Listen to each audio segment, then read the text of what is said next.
Alhamdulillah semenjak belajar agama, saya jadi tahu apa itu hukum riba dan serta dosanya.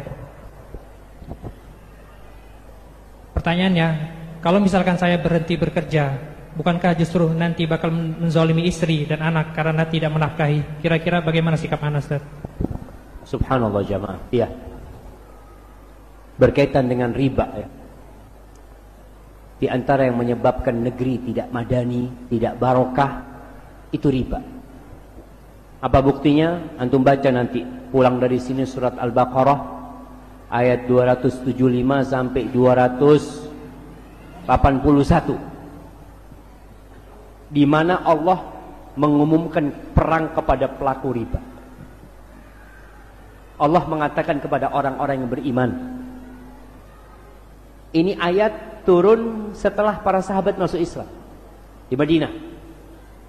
Mereka dulu banyak melakukan riba, bahkan paman Nabi itu pelaku riba. Abbas bin Abdul Muttalib itu pelaku riba. Nabi menyebutkan nama Abbas secara jelas. Pertama riba yang aku haramkan adalah yang aku letakkan ribanya pamanku.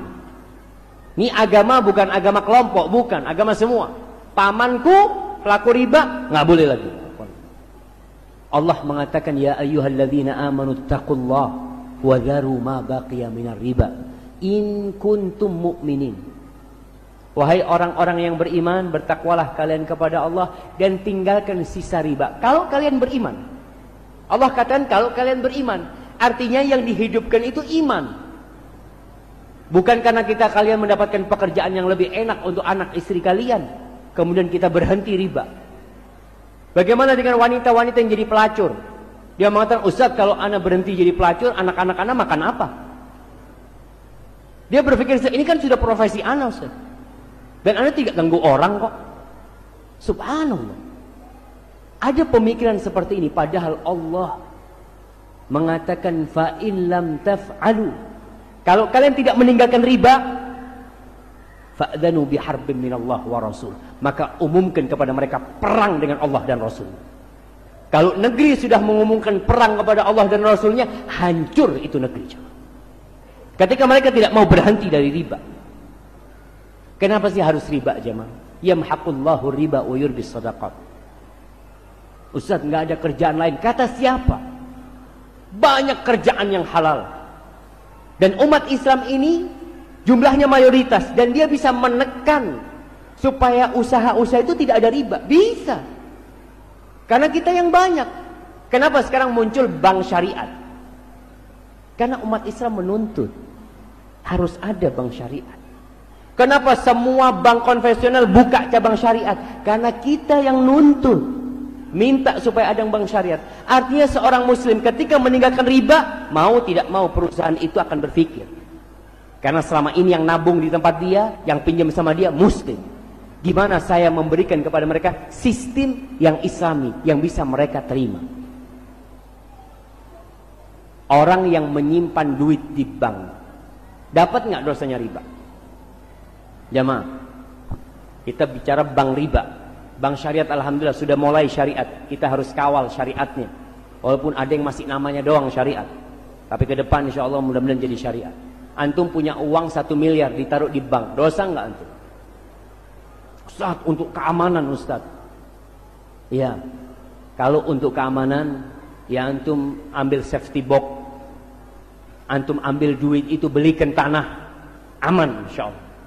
Tapi kalau antum letakkan di bank, mau tidak mau antum itu mendukung bank. Antum kasih modal sama bank.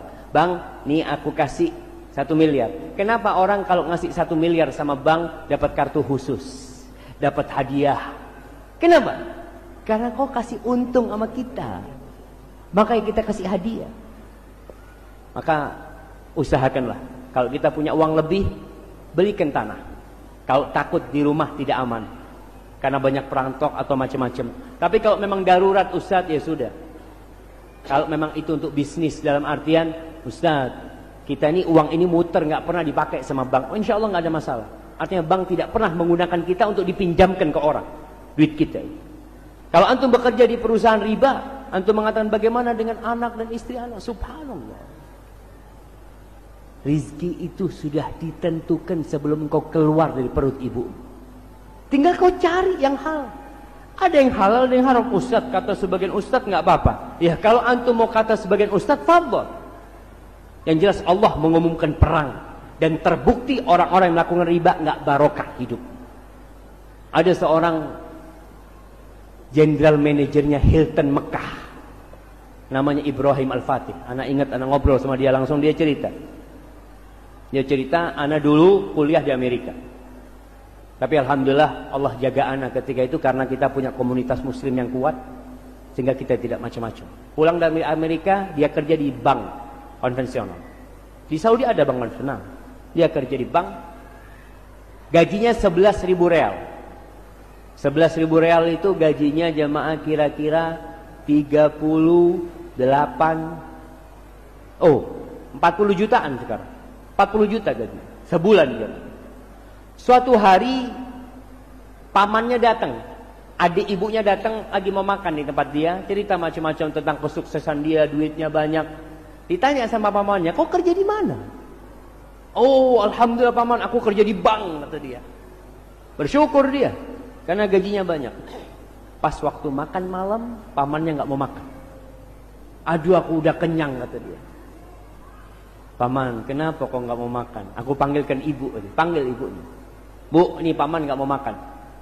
"Kau kenapa nggak mau makan?" kata dia. "Aku udah kenyang." "Enggak, kau bohong." "Kenapa kau nggak makan?" "Iya, anakmu dapat gaji dari riba. Aku takut mau makan." Apa kata ibunya? "Nak, besok kau resign." Ibunya, "Nak, kau besok resign." Kata si anak sebenarnya, aduh saya nggak kepingin resign, fulusnya banyak ini. Akhirnya dia resign karena taat kepada ibunya. Daftar dia ke Hotel Hilton, jadi resepsionis. Dari jabatan atas jadi resepsionis, gajinya 4.000 real karena orang Arab gajinya tinggi, 4.000 real. Dia cerita, subhanallah, 40.000 real, 4.000 real, ana bisa nabung, 11.000 real habis. Kenapa? Nggak barokah. Ini akhirnya ibadah juga nggak bisa khusyuk, macam-macam jamaah. Ada orang-orang yang kerjanya hanya menjadi kulinya bank. Kulinya bank. Tiap bulan dia cari duit untuk setor bunga. Bukan bayar utangnya jamaah. Setor bunganya. 1,3 miliar katanya bunganya tiap bulan 16 juta. 16 juta. Dia cuma setor, ini duitnya, makasih. Ya, ditawarin lagi sama bank. "Kamu mau pinjam lagi enggak?" Ditawarin. Kenapa? Karena kalau bank minjemin terus, kau akan jadi kuli terus buat bank itu. Ingat, dalam Islam itu ada sistem yang menyelamatkan semuanya, yang makmur insyaallah hidup itu. Apabila kita terhindar dari riba, antum kalau urusan anak istri antum keluar resign, antum, "Ya Allah, kau perintahkan aku keluar." Dan kau yang nanggung rizkinya mereka. "Wa man yattaqillah yaj'al lahu makhrajan." Barang siapa bertakwa kepada Allah, pasti Allah kasih jalan keluar, pasti jemaah. Kalau kita bicara sama Allah, bicara pasti hukumnya. Wa yarzuqu min haitsu la yahtasib. Allah akan kasih rizki dari arah yang tidak disangka-sangka. "Ustaz, tapi ana sampai sekarang belum dapat jalan keluar." Berarti kau belum maksimal bertakwa kepada Allah. Karena janji Allah tidak pernah luput jemaah. Hadza wallahu a'lam bissawab.